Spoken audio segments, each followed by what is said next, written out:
Hi, I'm Eric Lanask. We're here at our Editor's Day in Santa Clara. In the studio with me now from Device Authority is Talbot Hardy. Talbot, thanks for joining us. Thank you for having me. So I wanted to hear a little bit about your thoughts around IoT generally, but more specifically, what are some of the security implications? There's so much conversation and momentum around IoT in general. One of the less talked about topics, I think, has been security. Yeah, that's true. And it's, I think it's finally becoming a really exciting time as we see IoT really picking up steam, both in consumer and industrial. And the security implications are pretty significant, frankly. And I think, unfortunately, we're going to be playing a lot of catch-up.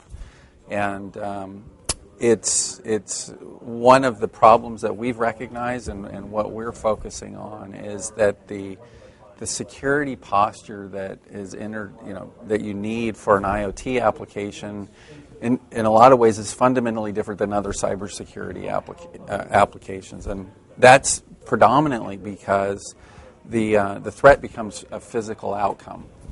And in a lot of cases, particularly industrial, we can have catastrophic, potentially life-threatening outcomes that get introduced by malicious data injection and so forth. So what we're focused on is really kind of upgrading and introducing a whole kind of multi-dimensional IoT security posture that deals with the ability to authenticate and authorize devices to ensure that the devices that you're getting data from are in fact the ones that you deployed, performing integrity validation on those devices to ensure that they haven't been compromised in some way as they're communicating with cloud services. And third, allowing the flexibility for customers to introduce their own security policies and policy enforcement based on what's going on with the device, where it's deployed, how it's behaving, what's running on it, etc. And so all three of those dimensions coming together to provide multi-dimensional security for IoT. Where's the best place to sort of place the security within the IoT? You've got, the point where the devices meet the network. Yep. You've got the network on the other side meeting the cloud in many cases, or the data center. Where are the security vulnerabilities, and where do you have to make sure that you are securing the IoT? So the strongest security is two-sided in all cases, right? So you need to be on the endpoint or the edge device, okay, and you need to be at the end where that data gets delivered to. And as you mentioned, it's going through a cloud in a lot of cases. But that's not its final stop. It's not its final destination, right? The final destination is back to the enterprise that owns the devices and has deployed them in their vehicles or in their operations and facilities. So you got to be on both sides of the equation to have a very tight security model, and you have to deal with a variety of different security issues. Authentication is a primary one. Data transport security gets taken care of traditionally through PKI-based certs, SSL, TLS connections, but that creates a fundamental problem when you're dealing with cloud services. Because if I have sensitive data coming off of one of my IoT devices, and I want to get that back to my enterprise, and I'm leveraging a cloud service, how do I get that end-to-end security that doesn't make that data visible inside of the cloud? That's one of the fundamental problems that we solve as well. And that can be solved in a variety of different ways, but then you get into some operational deployment issues, which is the whole overhead of key management, certificate management, as you deploy these devices at scale. So tell me a little more about how you are deployed. So we're deployed on the devices themselves. So we have libraries that run in applications that can be leveraged in other applications and operating systems on the endpoint.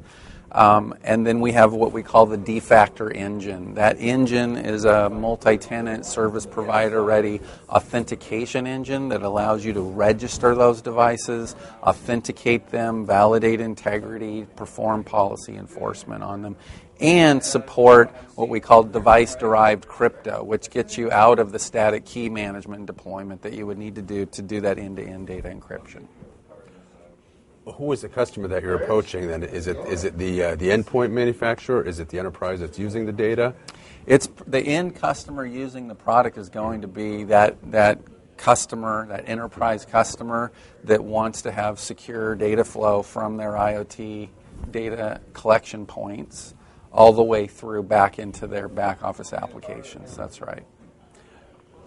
Do you think, are we currently at a phase where there's enough realization that we went through a long period in enterprise security where it was people didn't feel they had to worry about it because nothing had happened to them, right? So we can't be at risk. Have we gone through that with IoT, or are we skipping that because of what we saw in the enterprise? I think we're a little more sensitive to it because of what's going on generally with cybersecurity, but I would tend to agree with you, and where it's always reactive.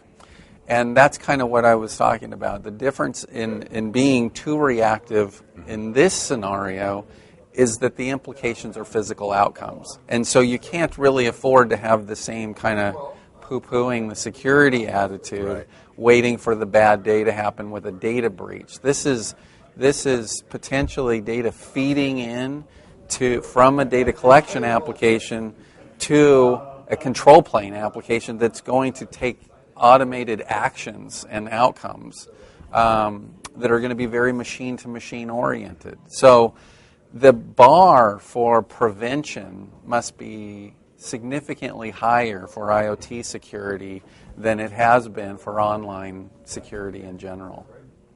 So how do you make that case to your prospective customers that they can't wait?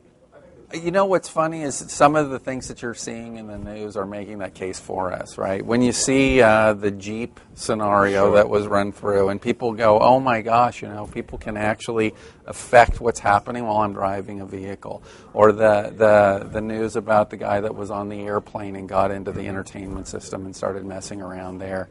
Those are very real and scary potential threats, right? Sure.